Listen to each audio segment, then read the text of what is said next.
এসব কেন বলছিস সুরে? আর আমি তোকে কেন মারবো? আর তুই এভাবে কাঁদছিস কেন? লীলা দিদি শোনো না, তুমি আমার উপর রেগে যাবে না তো? কেন রাখবো? তুই এমন কি করেছিস? বড়দের রাগার মতো তো কাজ আমি করেছি। সবাইকে লুকিয়ে আমি তোকে ওই আংটিটা দিয়েছি। ভাব, আমাকে খানিকক্ষণের জন্য আংটিটা দে ভাই, খুব দরকার। না লীলা দিদি, আংটিটা তো আমি জানি তোর ওই আংটিটা খুব পছন্দের। আমাকে খানিকক্ষণের জন্য দে ভাই, আমি তোকে এক্ষুনি দিয়ে দেবো। স্বর্ণকার মশাই এসেছেন, আমার আঙুলের মাপে ওই আংটিটা তৈরি করতে হবে। মা আমার জন্য অপেক্ষা করছেন। দে ভাই আমাকে আংটিটা। আমি না হয় খালি না, আমি দিতে পারবো না তো।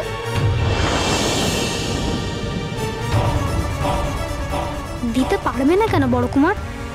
তোমার লীলা দিদিকে তো তুমি খুব বিশ্বাস করো। তোমার লীলা দিদি তো বলছে তোমাকে ওটা ফিরিয়ে দেবে। ভাই আমার খানিকক্ষণের জন্য দে না আমাকে নাগমণি আংটিটা। আমাকে আর বিপদে ফেলিস না। নাগমণি আংটিটা তো নেই আমার কাছে, হারিয়ে গেছে।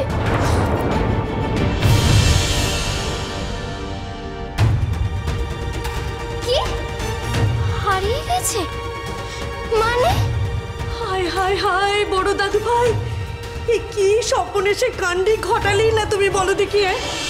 তোমার আদরের লীলা দিদি কতই না ভালোবেসে তোমাকে ওই নাগমণি আংটিটা দিয়েছিল, কত সাবধান করে বলেছিল যে যত্ন করে রাখতে। আর সেই আংটি কিনা তুমি এইভাবে হেলায় হারিয়ে ফেললে।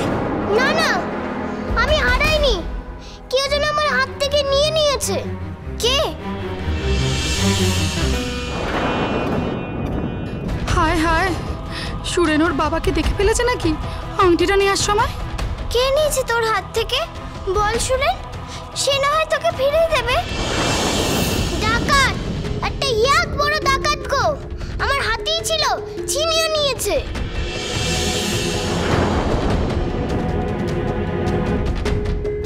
রাজবাড়িতে কাল রাতে ডাকাত পড়েছিল?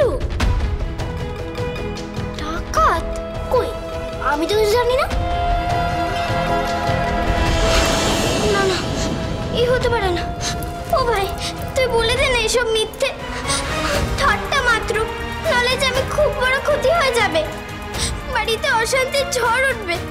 ও ভাই তুই বলে দে না, ওটা আমাকে ফিরিয়ে দে। তুমি একটা সামান্য আংটির জন্য আমাকে মারছো?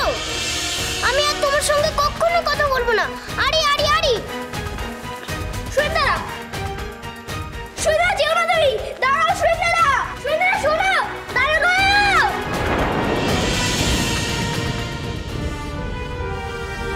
আহারে, যুবরানী কেমন কেঁদে ভাসাচ্ছে দেখো। এখন আর কেঁদে হবেটা কি শুনি?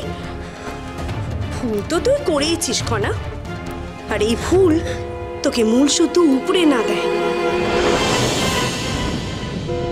নাগমণি আংটি হারিয়েছিস তুই, আর এই খবর তোর বাপের কানে পৌঁছলে কি হবে একবার ভেবে দেখেছিস খনা?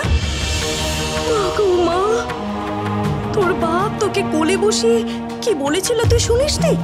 হ্যাঁ, ওই নাগমণি আংটি আমাদের রাজ পরিবারের ঐতিহ্য, কুলো মর্যাদা, আর সেই মর্যাদাই কিনা তুই এইভাবে ধুলোয় মিশিয়ে দিলি। রাজামশাই কি এবার খোনাটাকে ত্যায্য কন্যা করবেন নাকি? কে জানে, অবাধ্য মেয়ের ওপর অভিমানে রাজাটা না আবার মরে টরে যায়।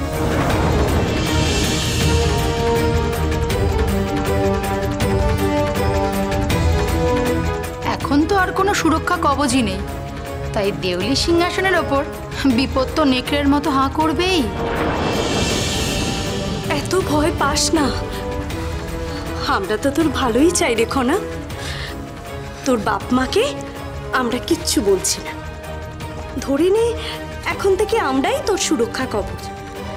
শুধু আমাদের একটু মন জুগিয়ে চলিস, তাহলেই রক্ষে পাবি। খনার কাহিনী সোম থেকে শনি সন্ধ্যে 7:30টায় আকাশ 8 ও প্ল্যাটফর্ম 8-এ।